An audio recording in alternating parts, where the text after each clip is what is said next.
नमस्कार, मैं वर्षा, आप देख रहे हैं प्राइम टीवी। वक्त हो गया है प्राइम उत्तर प्रदेश का। धर्म और संस्कृति की नगरी मथुरा में शाम 8 बजे शरद पूर्णिमा का पर्व बड़े ही उल्लास के साथ मनाया गया।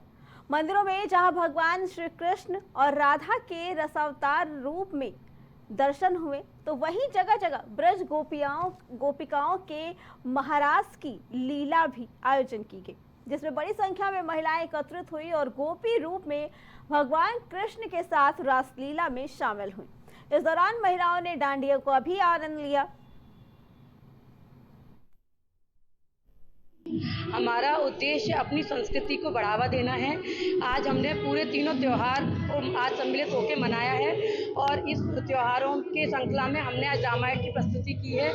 उसके बाद हमने यहाँ पे एक रास का आयोजन किया था और आज हमने डांडिया का भी उत्सव मनाया है और इन सभी चीज़ों को मनाकर हम अपने आने वाली पीढ़ियों को इसके बारे में बताते हैं और वो आशा करते हैं कि वो हम सबको कॉपी करें और आगे इन सब कार्यक्रमों को आगे बढ़ाते रहें। मैंने यहाँ पर महाराष्ट्र में गोपी नृत्य में कृष्ण जी के रास रचाया है और बहुत अच्छे से इस प्रोग्राम को एंजॉय किया है। मुझे यहाँ आके ऐसा लगा कि हमारी संस्कृति को बढ़ावा देने के लिए बहुत सारे प्रोग्राम्स हमारे मथुरा में आयोजित होते हैं, तो हमें इन सब में भाग लेना चाहिए।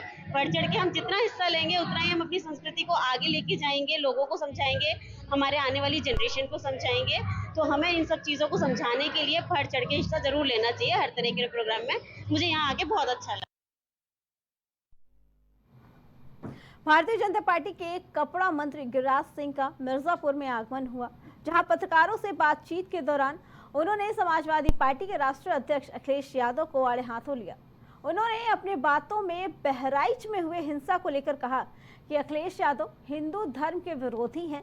उनके पिता मुलायम सिंह यादव ने अपने रक्षा मंत्री पद पर रहते हुए कार सेवकों के ऊपर गोलियां चलाई थी और अखिलेश यादव मूर्ति विसर्जन किए जाने पर रूट निर्धारित न किए जाने से यह उपद्रव हुआ। ऐसा बयानबाजी कर रहे हैं जिससे उनकी हिंदू धर्म के प्रति उनकी मानसिकता साफ तौर पर दिखाई दे रही है। कारपेट एक्सपो था भदोही में और कारपेट सेक्टर में पूरे देश में लगभग 30 लाख लोगों को रोजगार मिलता है।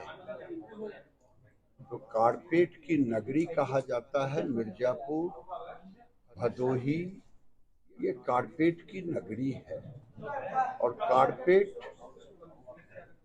एग्रीकल्चर के बाद सबसे ज्यादा रोजगार टेक्सटाइल देता है।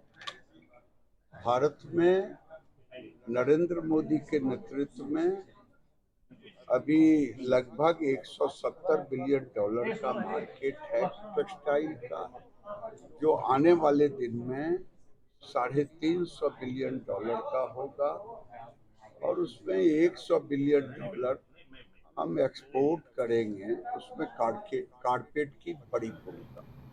जालौन जिले में गांव से लेकर शहर तक हर जगह मेडिकल स्टोर खुले हैं और सूत्रों की माने तो ज्यादातर ऐसे ड्रग स्टोर खुले हैं जिनमें ना तो रजिस्ट्रेशन है, ना मानक है और ना ही सही दवा है।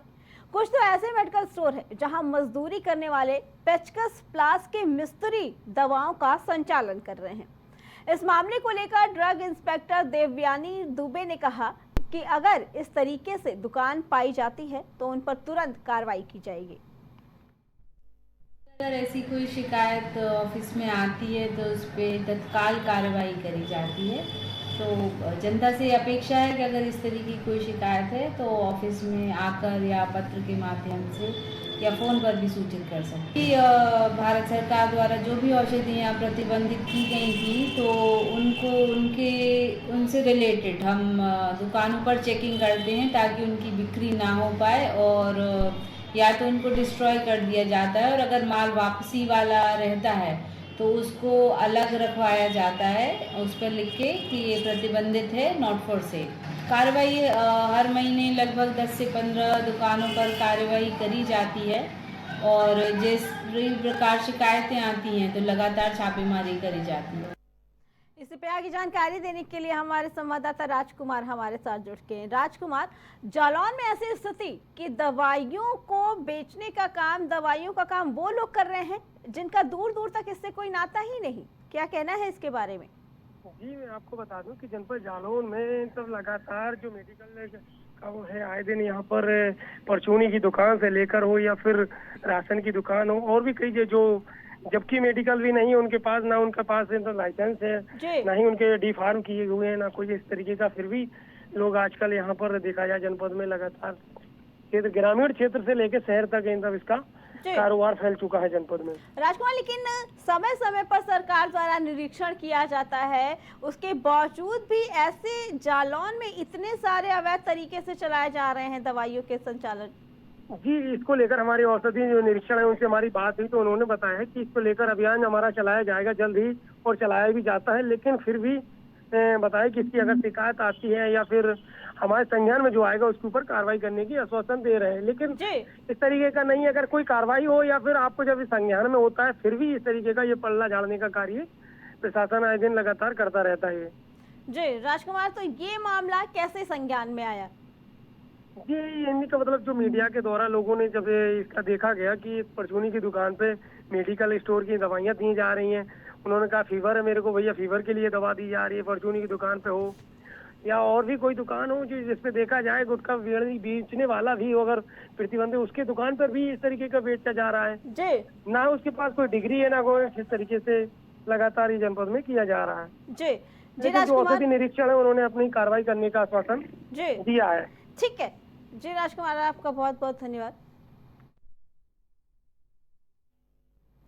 नादिर शाह हत्याकांड से जुड़ी एक बड़ी खबर सामने आ रही है, जहां थाना रिफाइनरी क्षेत्र में एसओजी टीम की रेलवे स्टेशन रोड फाटक के पास बदमाशों के साथ मुठभेड़ हो गई, जिसमें दिल्ली के सनसनीखेज नादिर शाह हत्याकांड का मुख्य शूटर योगेश उर्फ राजू पुत्र प्रेम बाबू निवासी राज चौक कटरा बरहामपुर शूटर के साथ पुलिस की मुठभेड़ हुई, जिसमें अपराधी के पैर में गोली लगी और गोली लगने से वो घायल हो गया। बताया जा रहा है कि शूटर के पास से पुलिस को एक मोटरसाइकिल अपाचे और एक पिस्टल 32 बोर 7 जिंदा कारतूस भी बरामद किया गया है। तो वहीं पुलिस ने घायल को अस्पताल में भर्ती कराया। इसी पे आगे जानकारी देने के लिए हमारे संवाददाता धनीराम हमारे साथ जुड़ चुके हैं। धनीराम, क्या कुछ पूरा मामला है? बताया जा रहा है कि जो आरोपी पकड़ाया है उसका नादिर शाह के हत्याकांड से भी जुड़े हुए हैं तार। जी, मैं बता दूं कि पुलिस के द्वारा ये हत्याकांड का जो आरोपी है इसको पुलिस ने गिरफ्तार किया है। इसके पास से अवैध तमंचा पिस्टल बरामद की है जो कि एक वांछित था, और पुलिस को सूचना मिली कि ये यहाँ मथुरा से गुजर रहा है, तो पुलिस ने घेराबंदी करते हुए पुलिस ने इसको गिरफ्तार किया और पुलिस ने इसमें फायरिंग कर दी, और फायरिंग के दौरान जवाबी कार्रवाई में इसके गोली लगी, जो कि एक शूटर है। ये योगेश कुमार उर्फ राजू पुत्र प्रेम सिंह निवासी राज चौक कटरा का बताया गया है, और ये कई पिछले फ्लोरेंस एक ग्रुप है उसका मेन टॉप शूटर है।